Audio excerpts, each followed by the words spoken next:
Hello. My name is Daniel. I'll be talking about validator responsibility and self-regulation. So a little bit about myself. I used to work at Stakefish and led their protocols team, and I used to head the ecosystem team at Terra before I rage quit in 2020 because of all of the issues I saw there, and that's how I got into the validator ecosystem. This is one of my favorite quotes by Philip Monk from the Urban Ecosystem. If you don't understand a system you're using, you don't control it, and if nobody understands a system, the system is in control. I think the validator ecosystem is a particularly misunderstood ecosystem in terms of its agency and independence to guide progressive decentralization and manifest that. And I think we're in this sort of pivotal moment, especially with regulation and the West sort of hating on us, for us to be able to make something of ourselves and guide us into a more decentralized system. What is a system supposed to be? Right, we have delegators, validators, the centralized foundations, the core teams. Let's say for Ethereum specifically, we have like the 7 or so client teams, and then the variety of connections between each of them. So I'll be talking about some of the responsibility, I'll be talking about some of the self-regulation, and then perhaps some of what we might be able to look forward to doing. Maybe one way to sort of visualize the cycle is if from the start of POS, maybe 5-ish years ago, we were maybe children in terms of these validator entities that had an understanding of what we were supposed to be doing from the design that was passed on to us from core teams that were building these L1s with various POS mechanisms. Maybe right now we're in the sort of adolescent phase where there's enough money going around. We've had a few years of experience under our belts. And I think we're at this sort of junction where in order for us to mature and be taken seriously, we have to figure out a lot of these problems that we've been seeing and that's been resurfacing time and time again. More specifically, we don't want to have like these governments say like, playtime's over, we'll take it from here, and have like these centralized panopticons. So responsibilities, right? I think the most obvious example is infrastructure management, like the DevOps side. Let's imagine that's very well-developed, strong right arm. The second is perhaps governance, which is maybe a lesser developed left arm. And then, the purpose of what we exist for. We as the validators should exist to manifest that type of progressive decentralization that a lot of blockchains or like their white papers say, like eventually it will be a decentralized system. And so what does that look like? And I'll use a few examples from other POS networks, like Cosmos and Polkadot, but I think it also applies to Ethereum. Maybe the analog to Ethereum is that we have these service providers that are sort of these pools, a la like the mining pools and the Bitcoin mining farms we had in POW. So there's fiduciary responsibility and governance responsibility. The fiduciary part is perhaps where we get to a lot of these headbutting with governments, right? These sovereignties that want us to protect their citizens. And then the governance aspect is sort of where we're kind of driving these L1s. As an example, right, this governance responsibility is, right, hypothetically, once these centralized foundation core teams disperse, and then, right, everything gets handed off to validators, and we're supposed to take on that responsibility of guiding these chains. And so this is ideally what we would have, but sometimes they're not necessarily aligned. I think one of the really good examples and more glaring examples we had was when I was at Terra, validators knew a lot of these problems even before I had joined. And when I found them and I started poking around and seeing all these skeletons be unearthed, right, validators chose not to do anything. And that's largely the reason why I think I've been so passionate about the validator space and evolving it. And then when I rage quit in end of 2020, So, right, even though validators knew, they chose not to do anything about it, which is quite contradictory to the existence of validators being these separate, independent entities that are supposed to exist alongside these blockchains and these core foundation teams, right? Basically, these foundations were saying jump, and all the validators were saying how high, which is like, then why do validators exist independently if they should just all follow the leader? So communication's important. I'll run through a few of these pretty quickly. So a really good example with this, right, like this self-regulation that we hope to see in the validator ecosystem that may be the appropriate complement to existing alongside sovereign nations that have certain, have certain like things that they want us to be doing, right, protecting their citizens is, right, like we have regulatory bodies from these centralized organizations, right? This is a picture of the SEC, which has been like pushing out all those filings against Coinbase and Binance, and specifically in some cases highlighting the earn-related products, right? But like this centralized example evolved alongside, right, hundreds of years of governance history.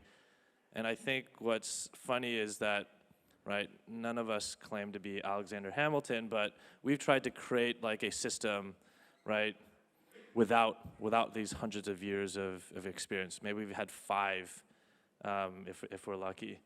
And so, right, then who is responsible for keeping us in check? I think one of the most misused mantras that a lot of us have echoed to the public or these non-crypto natives is like that whole don't trust, verify mantra, which is completely false, right? There's very few of us, even those who are technically inclined, know how to check the code or know where to check the code or even bother to check the code. And so if it's not the people, then, right, what happens, right? Who's supposed to deal with these bad actors in a decentralized system? And then who's supposed to define what is bad behavior? There's obviously, right, like, you know, no double spends, but that's from the protocol and technical level, that's important. But when you get into the more ideological perspectives, then you have some issues, right? This is a funny picture. I actually used to work at a law firm that was defending HSBC in the 2012 congressional hearing where HSBC had got caught for money laundering and terrorist financing. I actually quit the law firm, and that's how I got into Bitcoin mining, because I went to, you know, I didn't like the banking system. But, right, this enforcement thing, this is the most glaring example of even in centralized environments, right, no one went to jail, slap on the wrist, and then HSBC continues to exist with all their bad doings. Right, there's other issues that we've seen in the existing POS community, right? Juno is a Cosmos-based blockchain that completely violated self-sovereignty by yanking almost, well, at the time, at the peak, it was $134 million worth of Juno tokens out of someone's wallet through governance, right? And the cool thing was it was like 99% of all staked Juno voted on this. So, right, there are these particular assumptions that we have from these decentralized systems that expect these systems to behave appropriately. Maybe what we think as like an efficient market or an efficient governance system, because it's decentralized, people will natively want to kind of participate. But when there's like this type of decentralization, we also have this bystander effect. And these assumption of rationality and assuming like what we think is right is going to be upheld because it's open source and people are going to be looking.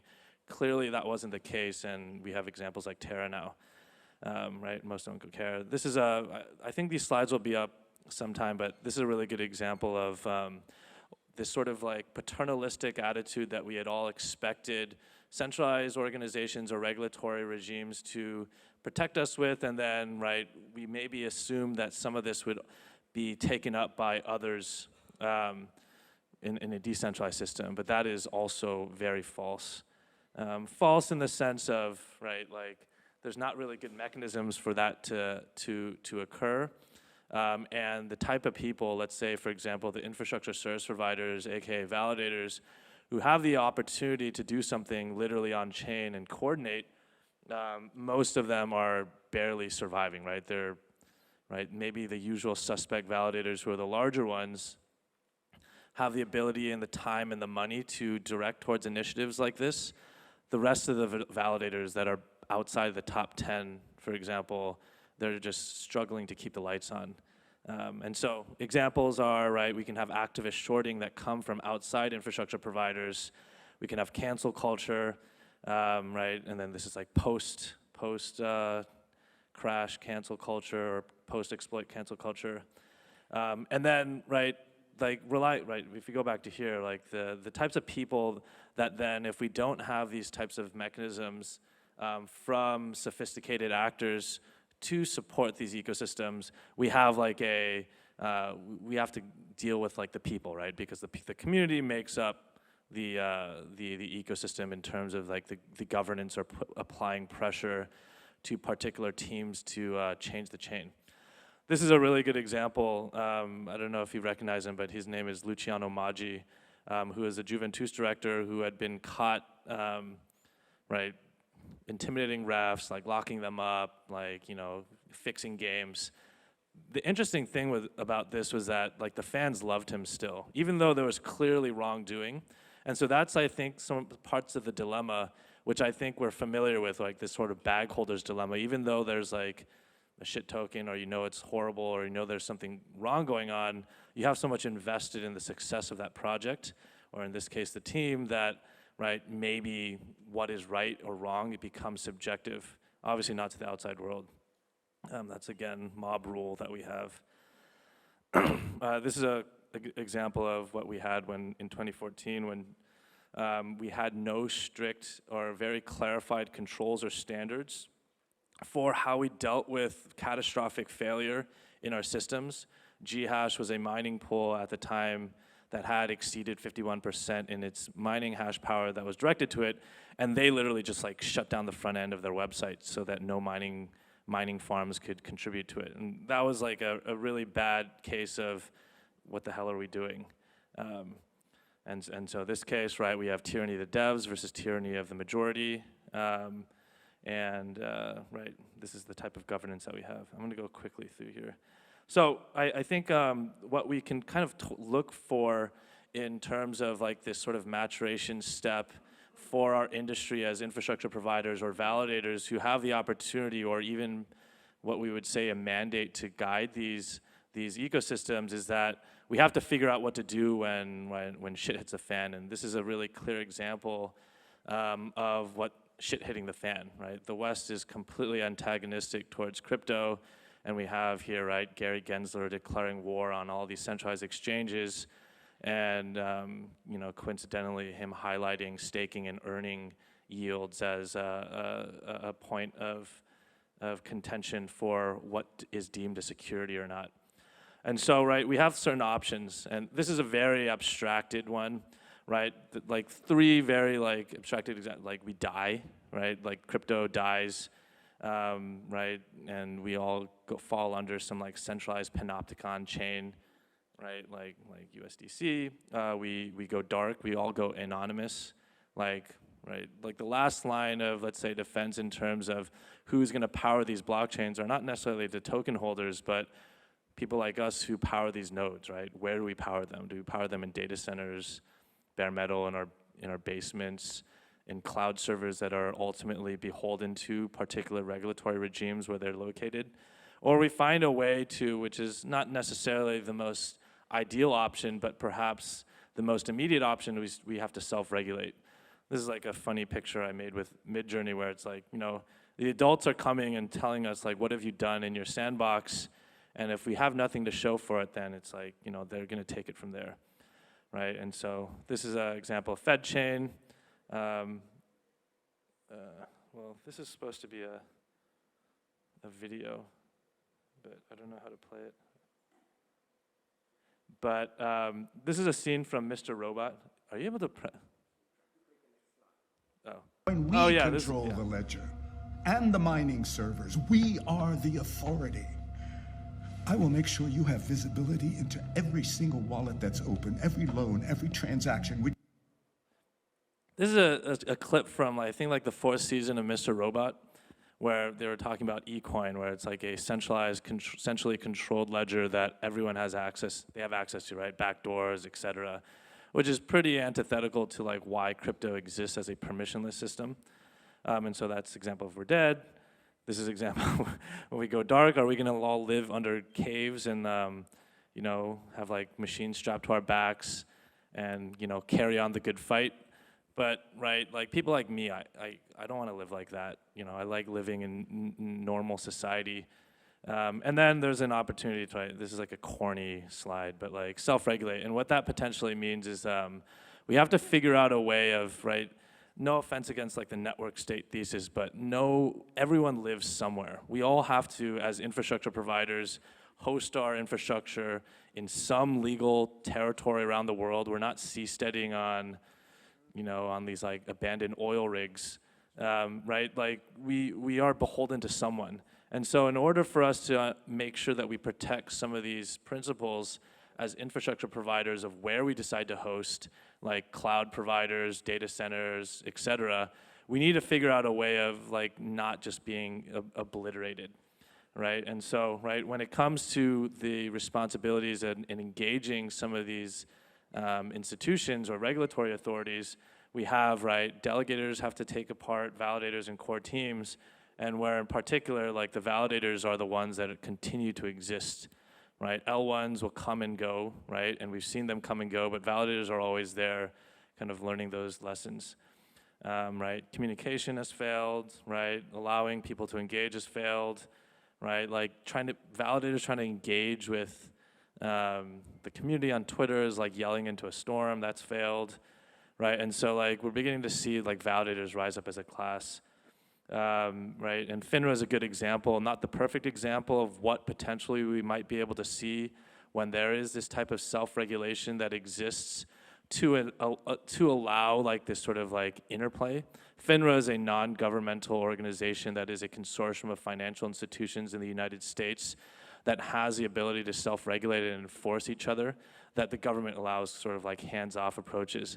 Maybe that might be one way, but right, before we can get to that, we need a lot of work to be done, right? There's crypto political parties as an example, right? Activism. And so this is the last slide, but right, something what we need is like this type of standardization, frameworks, right? Classification, enforcement, formalized governance, and most particularly, maybe at the protocol level, these types of incentivization mechanisms that crypto is so adept at creating. So I think this particularly is the opportunity for validators themselves perhaps to work with core teams to understand how we move forward together in an environment where there's clear eyes on us and clear action happening where we need to figure out what to do. So yeah, that's it. I only have a minute, but if anyone has questions, maybe we can do some. Or maybe we're just done. No questions. Okay, thank you. What? No one? Not there? No, not there. Okay. Thank you anyway.